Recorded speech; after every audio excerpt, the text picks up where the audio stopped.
अल जजीरा की एक रिपोर्ट में दावा किया गया है कि भारत इजरायल को हथियार निर्यात कर रहा है क्योंकि वह गाजा में फिलिस्तीन के खिलाफ युद्ध छेड़ रहा है। फिलिस्तीन में क्रूर युद्ध के परिणाम स्वरूप 27,000 से अधिक फिलिस्तीनी मारे गए हैं, जिनमें से कई महिलाएं और बच्चे हैं। अल जजीरा की यह रिपोर्ट 1 महीने बाद आई है, जब मालवाहक जहाज बोरकम को स्पेन में कार्ताजेना के तट पर देश में फिलिस्तीनी समर्थकों के विरोध के कारण डॉकिंग से बचने के लिए मजबूर होना पड़ा था। अल जजीरा ने कहा कि जहाज में भारत से निर्यात किए गए विस्फोटक थे और यह माल गाजा पट्टी से लगभग 30 किलोमीटर दूर स्थित इजरायली बंदरगाह अशदोद की ओर जा रहा था। अल जजीरा ने दावा किया कि शिपमेंट भारत से आया था।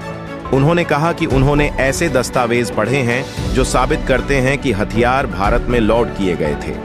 रिपोर्ट में यह भी कहा गया है कि कई समुद्री ट्रैकिंग साइटों ने 2 अप्रैल को चेन्नई के भारतीय तट से जहाज को रवाना होते हुए दिखाया था और यह लाल सागर से बचता था क्योंकि यमनी हौथी सेना इजरायल जाने वाले जहाजों पर हमला कर रही थी।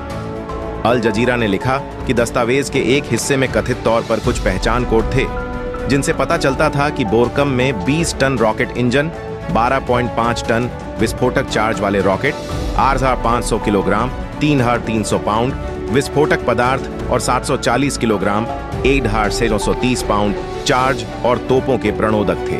रिपोर्ट में गोपनीयता पर एक पैराग्राफ का भी हवाला दिया गया है, जिसमें कहा गया है कि सभी कर्मचारियों, सलाहकारों या अन्य संबंधित पक्षों को यह अनिवार्य किया गया था कि वे किसी भी परिस्थिति में IMI सिस्टम या इजराइल का नाम न लें। IMI सिस्टम को इजराइल की सबसे बड़ी हथियार निर्माता कंपनी एल्बिट सिस्टम ने खरीदा था। एल्बिट सिस्टम और गुजरात स्थित अदानी समूह की अदानी डिफेंस एंड एयरोस्पेस ने 2018 में एक संयुक्त उद्यम में एक निजी मानव रहित हवाई वाहन UAV निर्माण सुविधा स्थापित की। भारत में अपनी तरह की पहली सुविधा सेना द्वारा उपयोग के लिए विशेष UAV के निर्माण के लिए जिम्मेदार है। कार्ताजेना में प्रदर्शनकारियों ने मांग की कि जहाज के कार्गो पर संदेह होने पर सरकार द्वारा जहाज का निरीक्षण किया जाए।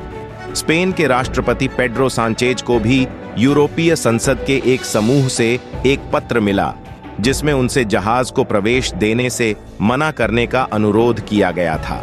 उन्होंने कहा, इजराइल जाने वाले हथियारों से लदे जहाज को अनुमति देना फिलिस्तीनी लोगों के खिलाफ नरसंहार के लिए जांच के दायरे में आने वाले देश को हथियारों के परिवहन की अनुमति देना है। इसके बाद जहाज स्लोवेनियाई बंदरगाह कोपर के लिए रवाना हुआ। इस घटना के बाद डेनमार्क के मालवाहक जहाज मैरियन डैनिका को इस खबर के बाद उसी बंदरगाह में प्रवेश से मना कर दिया गया कि वह इजराइल को सैन्य माल भेज रहा था। ये रिपोर्टें ऐसे समय में आई हैं जब भारत ने 5 अप्रैल को क्षेत्र में तत्काल युद्ध विराम और इजराइल पर हथियार प्रतिबंध लगाने के लिए संयुक्त राष्ट्र मानवाधिकार परिषद द्वारा पारित प्रस्ताव पर युद्ध विराम के पक्ष में मतदान से परहेज करने का फैसला किया है। इससे पहले भारत ने दिसंबर 2023 में तत्काल युद्ध विराम के लिए संयुक्त राष्ट्र महासभा द्वारा अपनाए गए एक नए प्रस्ताव के पक्ष में मतदान किया था।